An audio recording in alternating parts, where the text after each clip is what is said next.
propaganda LGBTQ lady where they RSQ whatever other.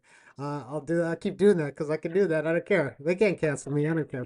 Reminds me of one of the American podcasters, and he says the alphabet people. Yeah, the And- alphabet people. That yeah, and there'll be an XYZ in there next week. Don't worry about it. But even in that, where it had nothing to do with you guys in the New Blue Party, they spent criticizing that critical race theory isn't in schools. And then lo and behold, I think it was last week or even yeah. this week, it was at was it Ontario teachers? ETFO again, ETFO. Yeah. Yeah, where they're trying to teach kids about white privilege, Uh-huh. which to like I'm a brown guy, but I'm married to a white woman, Yeah. and to me it's super offensive. It's super disgusting and it's super Yeah. offensive because I'm raising two kids that when they go to school, they're now going to be taught that their mom is, special and different because she's white, Right? which is disgusting, Yes. So right?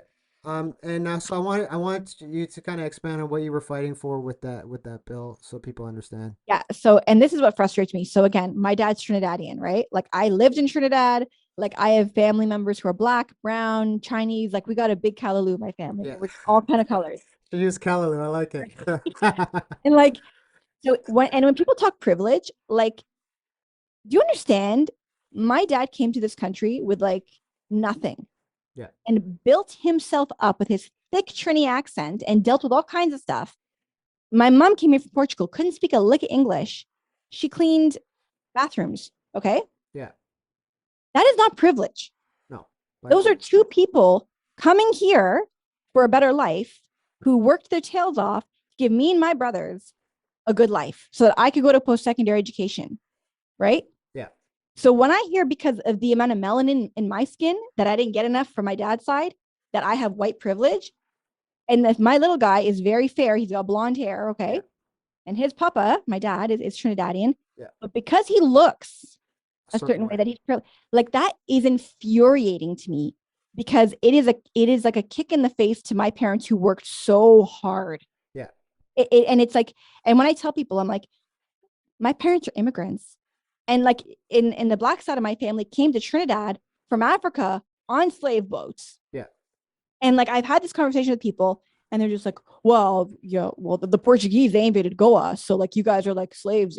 And I'm just like, this is the conversations you have with these people. Like they don't even listen to the fact that like they're trying to paint like their arguments are in itself racist because they're painting an entire swath of a population with one brush based on like the rulers at the time yeah. related to what were those people who invaded Goa. Like, Well, I believe there's a term for it. It's called presentism, where you try to punish people from the past or for like crimes of the past in the present, which is really it's like a false narrative because you end up trying to delete history instead of learning from it. yes, And then what ends up happening is you repeat history because you tried to delete it, right? exactly. And I want and like you were saying about your family, I want to take that even further because like my wife's family, they're white as hell, right? They're as white as her dad. They're Irish and British, right?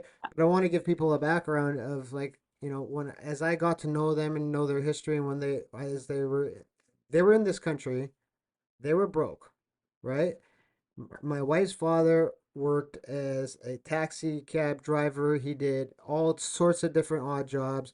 Um, to get to a point where he can go to school and he Mhm. studied ministry and then he became a pastor. And for those people who don't know, pastors don't make a crap load of money. Oh, It's not a glamorous job in terms of finances, but the pathway from him to get there was that of a broke person to, they have a middle class life now.